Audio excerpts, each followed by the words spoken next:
So Alison Waterman, who's sitting in the back and will present a lesson to you, is a 6th grade teacher in the Orinda Union School District. She teaches at Orinda Intermediate School. And she was mentioning this is her 10th year working with the UC Berkeley History Social Science Project, first coming to an event like this, a summer institute, and now she's a member of our teacher research group. And so we have a group of teachers that comes to Berkeley one evening a month, and they help us think through some of our learning strategies and how we approach teaching, or how we approach sharing the instruction of history with teachers. This lesson, and she'll share more about her experiencing developing it, but was part of a collaboration, or part of a series in which we partnered a classroom teacher with a graduate student. And I think this lesson in particular was the deepest collaboration between a classroom teacher and a graduate student, and really going back and forth with the expertise of the academy, but also the teacher expertise around pedagogy, and how do you share these complex ideas with 6th graders. And so that's really one of the things she tried to figure out through her lesson. And just to make so her lesson will focus on comparing governance in the Rome and Han empires. One point about that is a professor of Chinese history and a professor of Roman history at Berkeley, at the same time as we were developing the lesson, we're teaching a course at UC Berkeley around a comparative history of the Han and Roman empires, with the idea that during this period, half of the world's population lived under Han and Roman rule. And so what does that mean in terms of our understanding that time in history? So it is a different sort of topic based on the same period of the exhibit here. But I think one through thread, and also connecting it to the talk earlier, is this notion of how do we introduce artifacts to students? How do we use artifacts as evidence? And that's really one of the skills that Alison is trying to get at in her lesson. And I think combined with that is how few traces from the past we have of these earlier periods. And so what are the narratives that scholars themselves are constructing, and how do we introduce that process to students? So Professor Tackett was talking about my best guess, right? Or it's unclear, and really alluding to the fact that there are so few traces from that period. And so how do we use artifacts as evidence and invite students into that process? So without further ado, I'm going to invite Alison to come to the front. She's using a wireless mic so that she doesn't have to be stuck here behind the podium. Like probably most of you who teach kids, I don't usually stand in one spot to teach. So that's why I wanted to try this headset. I just feel funny up there. So I'm just curious, how many of you are teachers in a classroom with students? Good.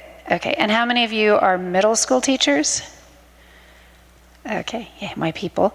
And I assume the rest maybe high school? Any elementary? Yay. All right. Well, so I thought that lecture was really interesting, but probably like a lot of you, that's not something that you can just take into your classroom, right? Kids would probably not sit for a long lecture like that with a slideshow. At least I know 6th graders wouldn't.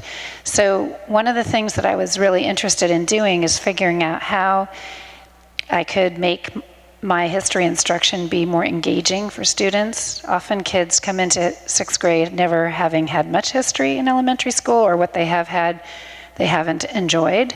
And I would say that a lot of my students really think they hate history when they start the year off. So it's always great for me because I feel like the bar is so low, you know, they're bound to like history more by the end of the year. And I treasure those memories where a student will tell me, when I started the year, I hated history, and now it's my favorite subject.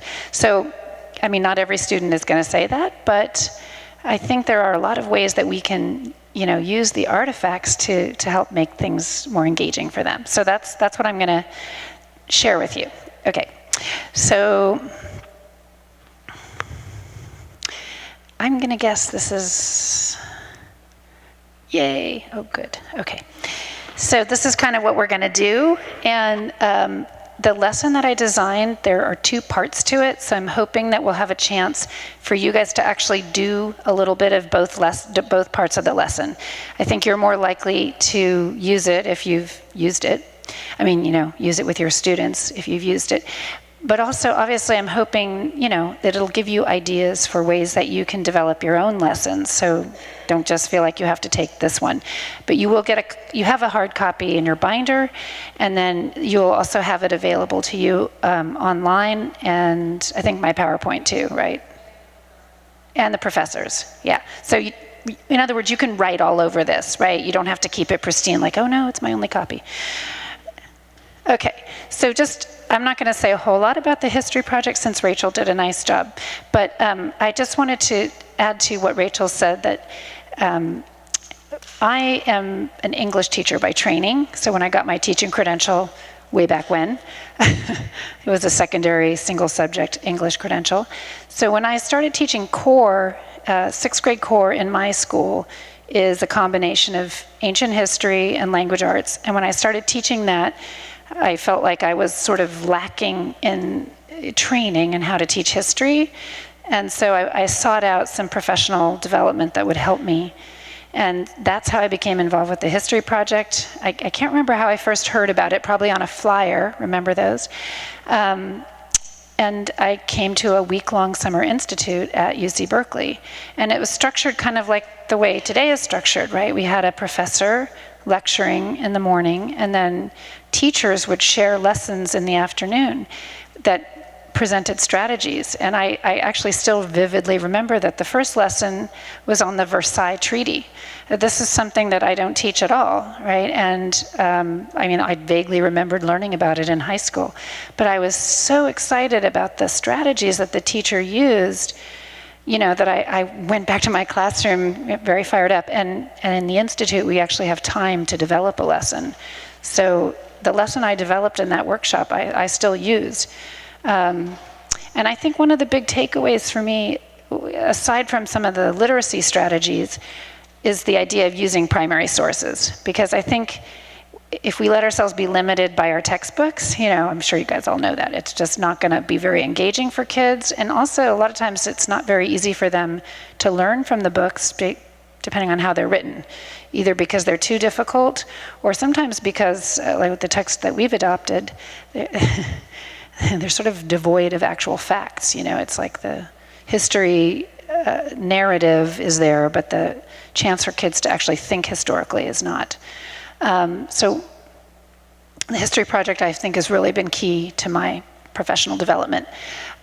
So one of the things that you'll see in the lesson is incorporating primary sources into a lesson, getting the kids along with the secondary source, that is the textbook or whatever else you're using, to actually engage with objects and with text from the time period they're studying. So I sort of mapped out here some of the steps that I go through when I'm designing a lesson. And I really think it's important, not to just say, here's a cool object, how can I use it? Although I'll confess that, I do sometimes think about that too. But you want it to be in the service of whatever it is you're trying to teach the students. So you want to think about what is your goal, right? Just like we do with any lesson we're planning, sort of backwards design. And when you then select the primary source, you have to ask yourself, how can this help me meet that goal, right? How is it going to help the kids learn what I want them to learn? And not that I necessarily have a point of view in mind, but just if it's going to help us, for example, with the coins that you'll see today, what can we learn about the way the Romans and the Han governed their empire from looking at their coins? And also what's interesting to notice about the similarities and, more importantly, the differences, because it's kind of fascinating. And you don't always know until you get into looking at the artifacts what it's going to reveal. But you can have something in mind, right, about, the sort of questions it can help you answer or help the students answer.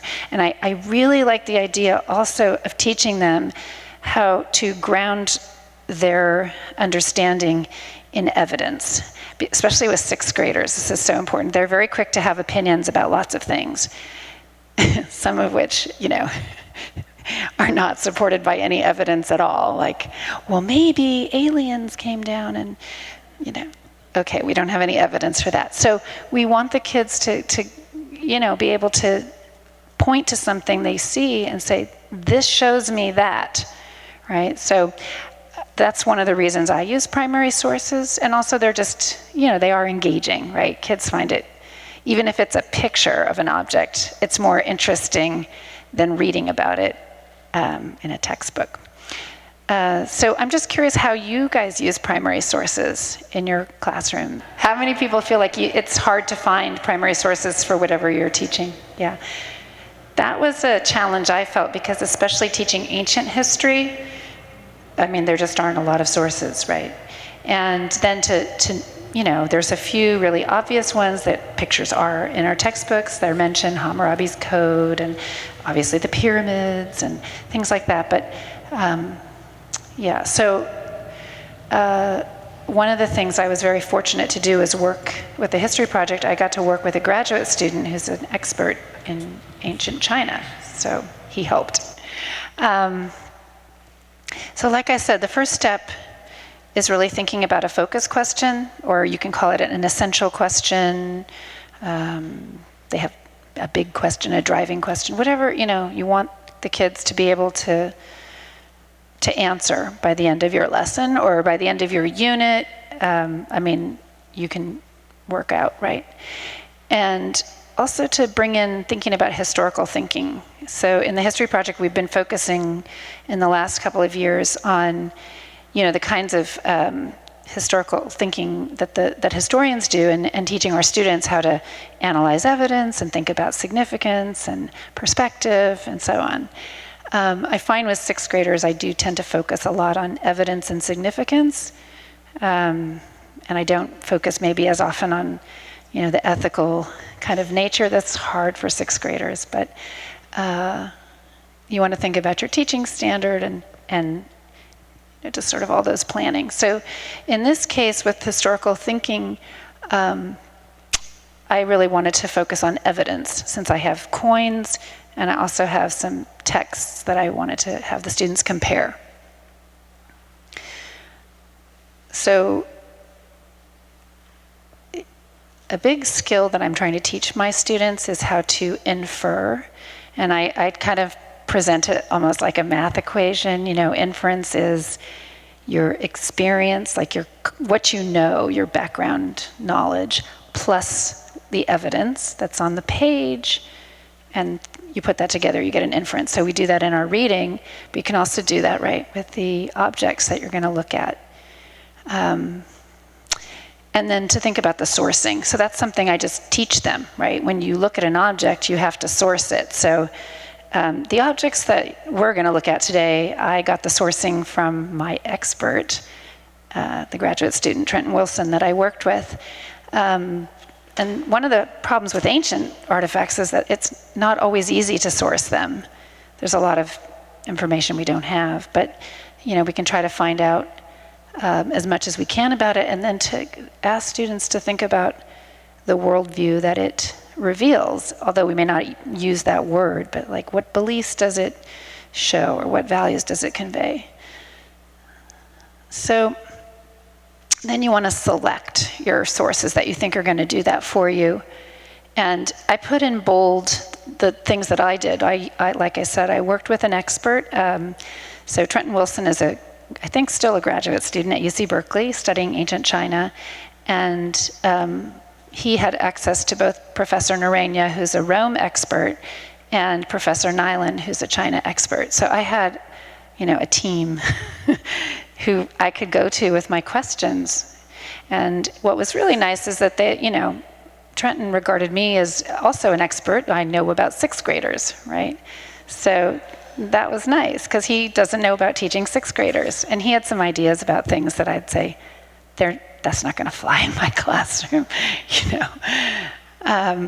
So we worked together, and the second step has many parts to it. So another thing you're going to do is evaluate the source, right?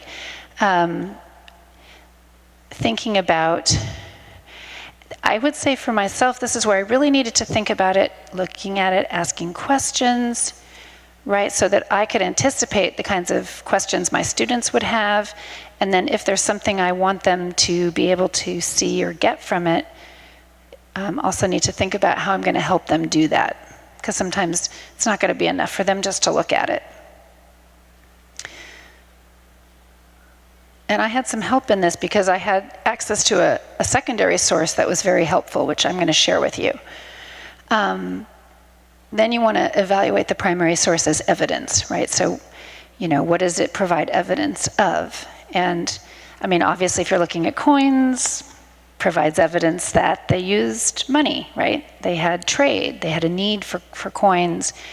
And, there are probably a lot of inferences that even some of my students can make about the fact that coins are small, they don't weigh a lot, so it's useful if you're doing trade over a long distance.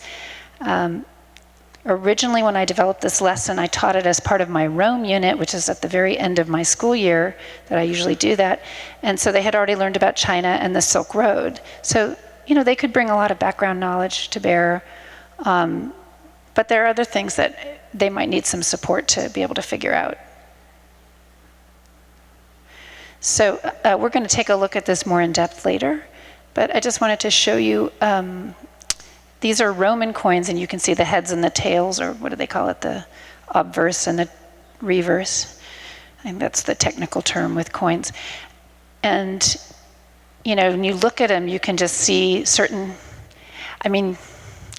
we're very used to looking at things and maybe being more observant, but sixth graders tend to not see the details. So the way I designed this, right, is that the, yeah. So, they start here in this box, and then they go over here, and they can write down or draw their observations, because I really want them to develop that habit of looking carefully. And by having them describe it, it forces them to kind of slow down and really look without just jumping to interpretation and assumptions. So then here I'm asking them to do some interpretation, right? What did these coins tell? So we're going to take a look at this more in depth later, but I just wanted to give you a little glance at it. And there's the other side of the handout, which has the Chinese coins on it. And it was so exciting after, to do this after having seen the exhibit, because there were a lot of coins in the exhibit, and I saw some that looked exactly like that. This was very exciting. All right, so then you want to think about how you're going to integrate this lesson, or your lesson, into your larger unit. And like I said, originally I planned to do this as part of my Rome unit, so that we could reflect back on what we learned about China while we were learning about Rome. This year, I'm actually going to do it at the end of my China unit, because we end our study of ancient China with the Han Dynasty. So I think it'll be a way to consolidate what we've learned about China and then move on and kind of preview what we're going to do with Rome. Secondary source that Professor Nyland created, I excerpted. And I use it to introduce the coins, because I think the kids need a little background that's going to help them. So I'm just trying to think if I want to. So I have a focus question, as you can see, right? How did Roman and Han rulers use coins to convey the role of government to their subjects? So that was, and it may seem like a very basic question, but I have to tell you, I worked on this question a long time, because I want it to be something the kids understand and can answer using the artifacts that I've provided them with. So I really just wanted them to be able to look at the coins and see, just from looking at the coins, what does that tell us about how each of these empires govern themselves? And when you read this, it's very interesting to me, some of the language in here. because it says towards the bottom, some members of the Han court beheld examples of coins bearing such images from the Mediterranean empires, meaning the images of their rulers, right? We saw in those Roman coins that there are human, heads on the coins, right? And they were not going to imitate the foreigners' willingness to put their leaders' images on surfaces liable to casual handling. So I put the words in the square brackets in there because, like I said, I want my kids to be able to understand this, and I thought that's a little bit convoluted, right? So basically, what she's saying is, that the Han thought that was really like disrespectful, right? You just have these coins in your pocket and anyone can touch them, and you don't want the head of your emperor on there, right? I mean, this never occurred to me, and I think it wouldn't necessarily occur to my students, but I thought it was very interesting.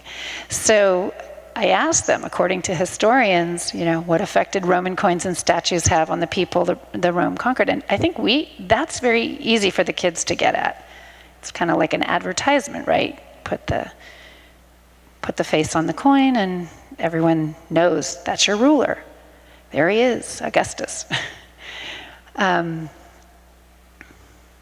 And one of the reasons I used to do this lesson in my Rome unit is because I would do a lesson, I had already done a lesson with them on Roman coins, the change from the Republic, where they put the gods on the coins, to the empire, where they put Augustus on the coins. So there's a message there too, right? You did have gods, now you've got your ruler who's like a god. But if you look at the second question, right, then I'm asking the kids to go back and really carefully read the source. And a lot of times I'll tell them, go ahead and underline the words that'll help you answer the question. So, all those kind of strategies that you probably use. But it just helps them to be thinking about these coins. It was considered disrespectful, right, to have these visages in their pockets, because somehow their leaders are above this fray. Right. Now, and my students might not use the same exact terms to say that, but all the kids can really see that, oh, there's a person, the ruler, on the Roman coins, and when you look at the Chinese coins, there isn't, right? So they can see that difference. And the lesson that I have them do is going to, get at why? Why is that, and what does that tell us about the way each empire governed, right? And so let's go ahead and turn to page 9. In the upper left box, right, you can see Octavian. The top shows the goddesses, Pax, Venus, and Victoria, and the bottom shows Octavian doing various things that he wanted people to think he did. And, well, I say this because, unlike Julius Caesar, right, he wasn't a military commander. He was a good politician, but he wasn't actually a general, really. Anyway, so that's another workshop for another day. But, I ask the kids to describe what you see. So I'm going to give you, not nearly as much time as I would give the kids, but, jot down a few things that you see on the coins.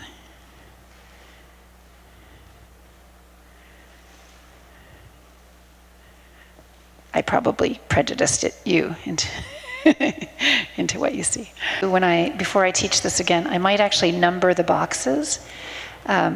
So the coins are box 1 and the evidence is box 2. Because I really want to encourage the kids to observe before they jump to interpretation. And we all tend to jump to interpretation, but the evidence is important. So just turn to the person next to you and tell them, what are some things you noticed about these coins when you looked at them?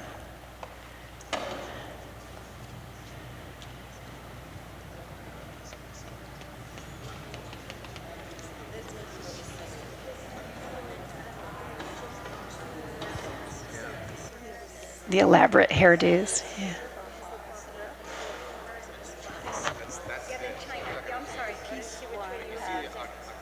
Doing great work. And wouldn't you love this in your classroom, right? You go around and the kids are all really engaged talking about Roman coins. Oh, it's exciting. Okay, so I'm going to ask you, what are some of the things you noticed? And you'll have to either talk loud, because I don't know if we have the microphone, but what are some things that you noticed when you looked at the coins? Yeah. And whereas Octavian is the full body shot. Yeah, so you're noticing things about the commonalities of one side and then the contrast with the commonalities on the other side. Yeah. So you can, when kids notice things like that, you always want to point out, like, really good, you're generalizing, right? Yeah. What else? So the coins with the images of the emperor are active, and in each case, it looks as though he's defending the state. He's Right. providing security from any outside enemy, and also defending the people from chaos or Right. uncertainty. He's the defender being- of order as well as the defender of state. And he's being presented in a very kind of heroic, active pose. heroic. Yeah. Yeah. What else? What about the coins themselves? My students often comment on something about the coins that I hadn't really given much thought to. Yeah. Roman Empire, they didn't show how much a coin about. But for Chinese side, they show you the value. Right. There's nothing on there that tells you the Nothing. value. Yeah. You're right. Yeah. Yeah, that's very interesting. So something that my students often point out is if you look at the coins, they have these sort of circular frames, I guess you could say, of the actual engraving, but then they're off center. Did you guys notice that? This is something my students comment on a lot, that they're not very uniform. Just keep that in mind when we compare them to the Chinese coins. Yeah.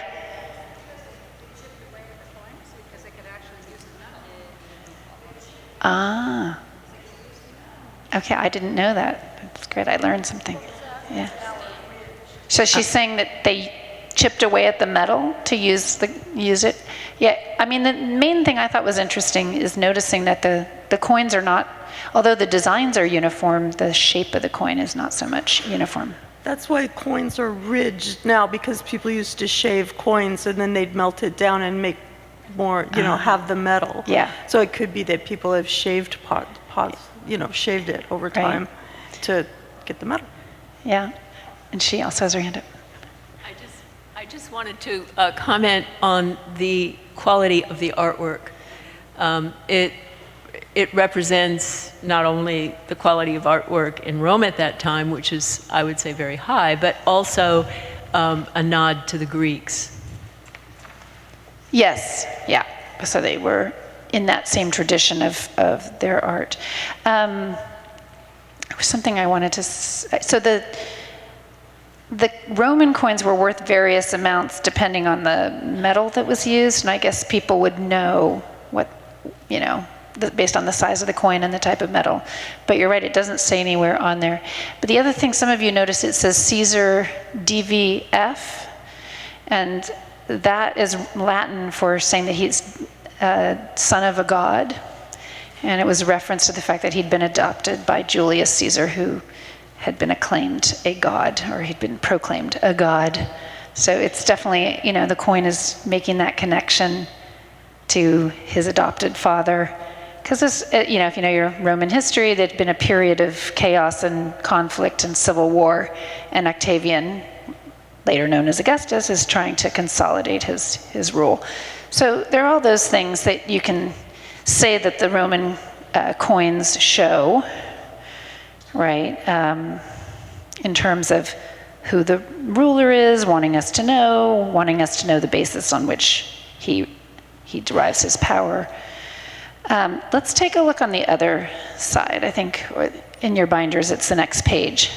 The one that talks about maybe why the Han did not put the face of their ruler or the figure of their ruler on their coins. Because if you just look at the two, I think that's going to be hard for students to infer. So what are some of the things that you are noticing about the Han coins the script.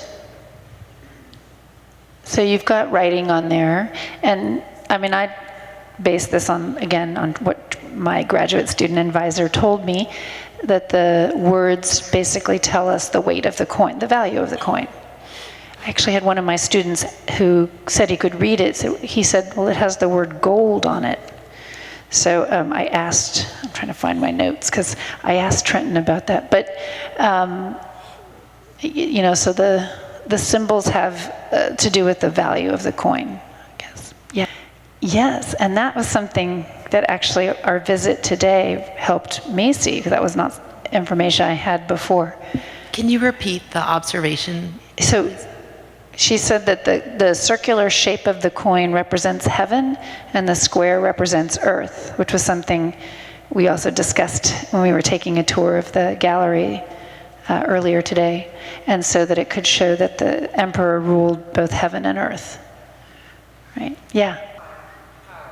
And thinking also, I thought it was interesting that the coins are included in the burial. So, you know, they're being used symbolically in the afterlife, maybe. Yeah.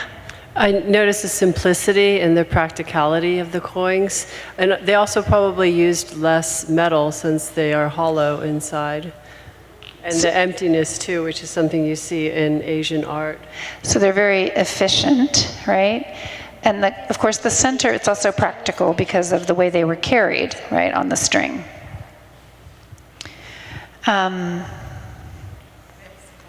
Yeah, I thought I was just going to say I appreciate the fact that not only are they a value, but they also are a measure. So in trade, how practical is that when you're going to a different culture and you encounter a different society that doesn't share, right, your monetary system, but you can use them as a weight and measure. Right, and they're uniform. That was sort of the other thing I was trying to drive at, is look how uniform they are. They have these sort of beveled edges. Unlike the Roman coins, which were a little off-center, these are very uniform. Sorry. There's this separation of commerce from the rulers. And I don't know, I'm just inferring. It's very impersonal, right? Yes, it's just commerce. Yeah. Right. So, I mean, in one sense, the coins maybe are serving, they both serve a similar purpose in that they're used in trade and for money, but they can also serve different purposes politically, which may be a little more sophisticated than most sixth graders can grasp, but that's kind of interesting for us to think about. But sixth graders can see that the Roman coins, you know, have the ruler on them, and the Chinese coins do not. And they notice that's very easy for them to see. Yeah. I'm not sure if this was mentioned already, because it says up there that it's equivalent to 4 grams, but the Chinese characters on the coins, on the right side, it's actually 5. Wu means 5. And the left, that's the unit, zhu, so that's why it says wu zhu. So it's news to me that it's equivalent to 4 grams. So you think it's 5 of something, 5 units? Yeah, 5 of something. Yeah, Yes. I don't think it says 4 grams, because obviously they didn't use grams as a weight then. So that must be an equivalent to our 4 grams, right? But I defer to your, I can't read it, so I defer to your knowledge. If it's 5 of whatever the unit, you're saying the number is on the right and the unit is on the left. It's actually the character on the right side that's actually very similar to the current Chinese character of 5, That number one. 5. Yeah. Yeah. And the left word is zhu. The left side, the left half of the zhu is gold. Jing is pronounced jing, so. Right, this is what my student was telling me when he said he saw gold on there. So isn't this the unit, is the wuzhu, is that the, I don't know if I'm saying it right, but is that what's over here? I don't know if this is this extra information, but the left side of the zhu character is gold. That means money or things with value. On the right side, the character itself is pronounced zhu. That's to help you pronounce the character. Okay, thank you. I might have to revise my worksheet. So what I'm asking the students to do after they've made that observation on the right is then to make an interpretation. Oh, thanks. Am I using the wrong thing? Yay, okay. So, right, is to talk about what do the coins tell people about their rulers. And even, kids who are reading this and coming up with a very basic interpretation are going to be able to say, well, they didn't want to put their ruler on the coin, or, they had the technology to make these very uniform coins with the square in the middle. I mean, there are all kinds of things that they can come up with. It's very open-ended, I guess that's what I'm saying. So, it's accessible for most of my students. All right, let's go ahead and look at the text. Oh, actually, wait, before we do that, let's look at the last two questions. So this is where I'm asking them to compare, now that they've analyzed both the Roman coins and the Han coins, right? So, you can go ahead and jot down some of your thoughts about this, or what you think your students would notice. You can do it either way. And then think about how looking at these coins would help you answer the question, the focus question, right? What does it tell us about the governance of these two huge empires? Would be able to say about the differences between these two empires just based on the coins. What do you think would come up for your kids? Yeah.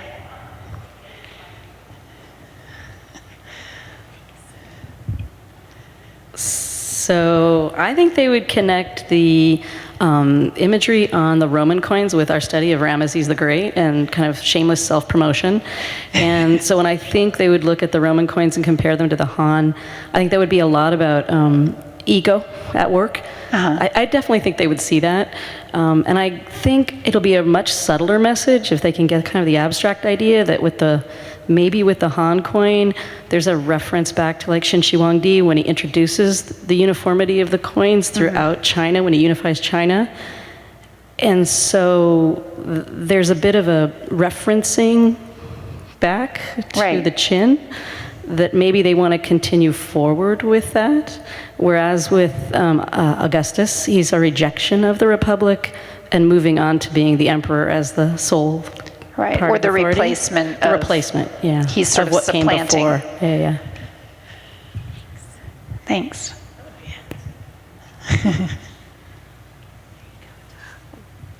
I think they would see the Han coins as very practical and like could picture traders with these ropes of coins, whereas the Roman coins look more like elite, And I think they would just interpret it in terms of trade of, working traders as opposed to, I don't know exactly. Yeah, there's back there. The Han coins could be used no matter who the emperor was, whereas the Roman coins would have to be changed with every emperor. Right, yeah. All right, we're going to move on, but I think you can see that it gives the kids a lot to think about, but also keep reinforcing that whatever it is they're saying needs to be borne out by what's on the coins, right? You can always say, so what is it about the coins that makes you think that? So it can reinforce that notion that the objects are evidence, right? All right, let's move on to the texts. And those are on, before we do that, I do want to just show you one thing. So I included maps. Kids always need to see the maps. But this chart here is very interesting for the students to see because it shows so dramatically the difference in the number of people on the official payroll in each empire. And so, I show that to them and ask them some questions about that. Let's go ahead and look at this one, source C. I think that's on page 15 in your packet. So one of the things that I tried to do is give the students two documents, two different texts from the Han and two texts from the Roman.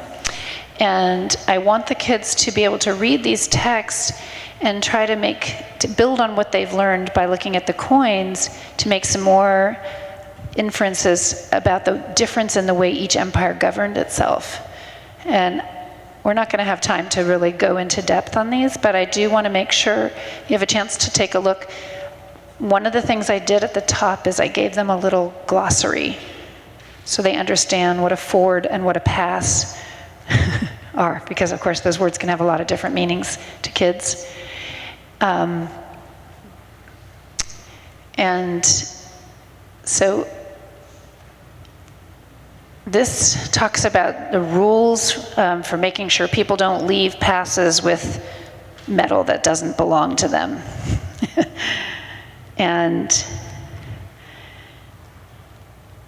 if you look at the next page, there's an actual picture of the bamboo strips that these Han codes or edicts were written on. And I just think that's interesting for the students to see too, right? So they can actually see a picture of the artifact.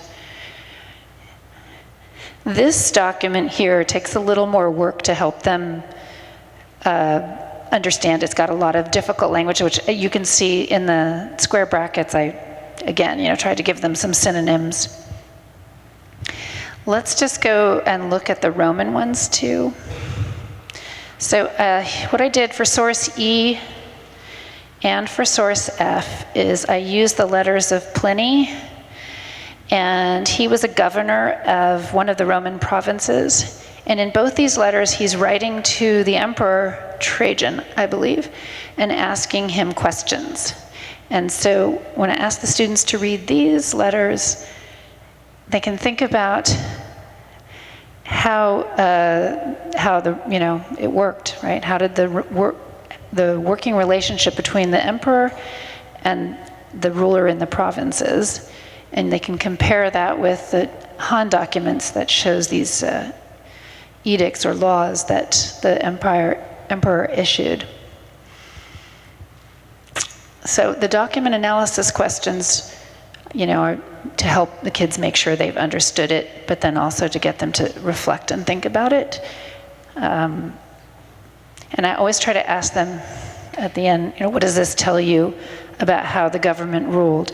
And so then I want to just show you the last document, because we don't really have time to do the texts, I guess. But this is the chart that I was talking about. Okay. Right, so here's a place for them to sort of compile everything they've observed into one place. So now they could use it either to do some writing or to do a Socratic seminar. All right, so they can put the document title, which empire, what's this evidence, what does the evidence tell us about how the empire governed, what's the document's message, and how does it help us answer the focus question? I mean, you can adapt the headings to suit your needs, but basically you want to get them to sort of put it all in one place, right?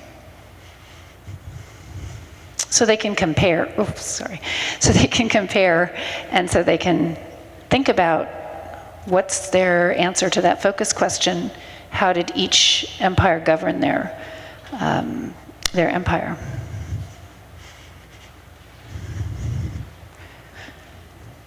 The last thing, this is one way that I sometimes assess what the students have learned, is just to have them write a paragraph. And the beauty of a paragraph is that it's short and I can grade it quickly, and I can give each kid individual feedback in a reasonable amount of time. So quick turnaround, I'm a big believer in that, because if you have kids write an essay for everything, I just find, I don't know about you, but I find it impossible to give them prompt feedback. And then, it's of no use to them if it's a week later or 2 weeks later. So the structure of that is to help them make sure that they are pulling the evidence from their chart, and they can use that evidence to support their answer, right? All right, I think I'm going to stop there and give people a chance to ask questions. Yeah. Hang on, she's bringing the mic.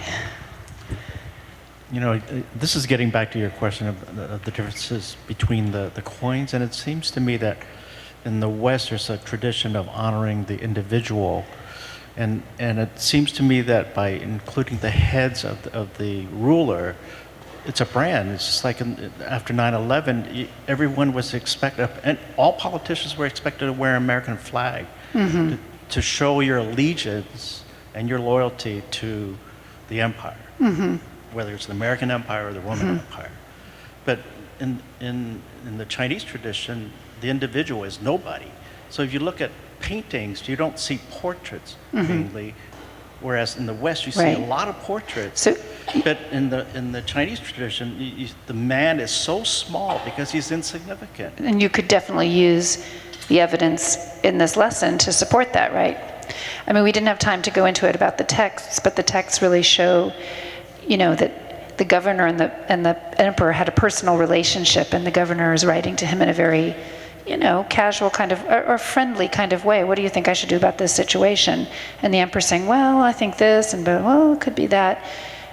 When you look at the texts from the Han, it's very impersonal, or some of it is. Some of it talks about the empress. Well, in China, you follow Confucian ideology, which means that your loyalty goes to your parents, and then from then, and the emperor is thousands of miles away. So what does he? Right, and you could definitely use the coins to illustrate that. Yeah, I mean, I don't know if my students would come up with that, but you could certainly use that evidence. Here's a question for you, though. Did the students ask you why it took so many more people to manage the bureaucracy in China versus the Roman Empire?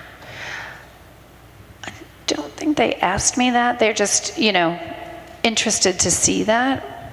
But I'll ask them, Yeah, I have a question related, if I could. I just looked at the chart, and I don't think it has the population of each of those empires. So that could radically affect, if, for example, the Roman Empire had 1 million or 100,000 people and 10,000 I think officials. roughly the same population in each empire. Okay, doesn't say that, though. Right. And I think it's one of the things that it's sort of like, so they're roughly the same size, roughly the same population, and yet so many more administrators in the Chinese bureaucracy. And it all had to do with the way each established their rule, where, Yeah.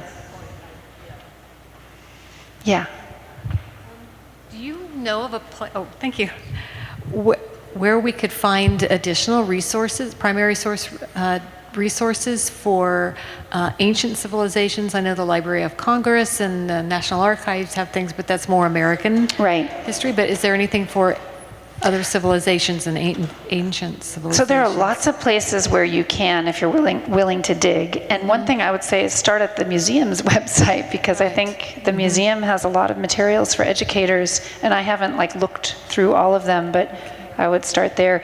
And it just seems to me museums and universities and institutions of higher learning are great places to start. They often have, museums especially, have collections, and then the images are available. Now, in terms of finding scholarly interpretations or help on that's where the History Project helped me out a lot. And we do have a resource list. Is it in the binder in the back? In the back of the binder. Yeah, in the back of the binder, which was compiled by our librarian and curator, and then some other resources for students that we compiled that can be an entry point. But yeah, you can always contact us too for more. Okay, and I just want to put one thing back up there. This is actually a response for the last question. A really good source is through Fordham University. Yes. And it's the ancient and medieval. They have ancient and medieval, a whole bunch of sources. It's all organized by civilizations and time periods. So there's a lot of great primary sources on there. Fordham University. And the UC Berkeley History Social Science Project has a lot of lessons that are online, so that's also something. I'm trying to show you the very last slide, just to think about how you might use these strategies in your own lessons too. Do you find your structures are so beautiful? Do you find that your students start to internalize them and that they can generate discussion and writing without being prompted as much as time goes on? Yeah, well, especially by the end of the year, because like we've now. I've done these activities, these kinds of activities with them since the beginning.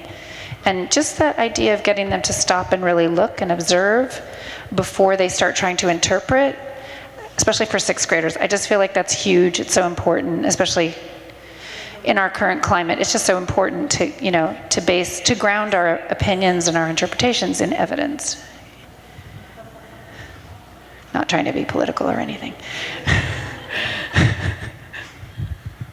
So I'm at an integrated learning school, STEAM school in Alameda, and we use Making Thinking Visible through Project Zero, et cetera, et cetera.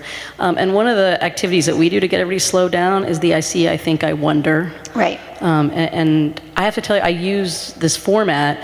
It becomes, if you use it enough, very ingrained. It definitely becomes ingrained, and they know what to look for, and they will dig deeper. It's just a matter of getting them to slow down. That's definitely what I've found. Right.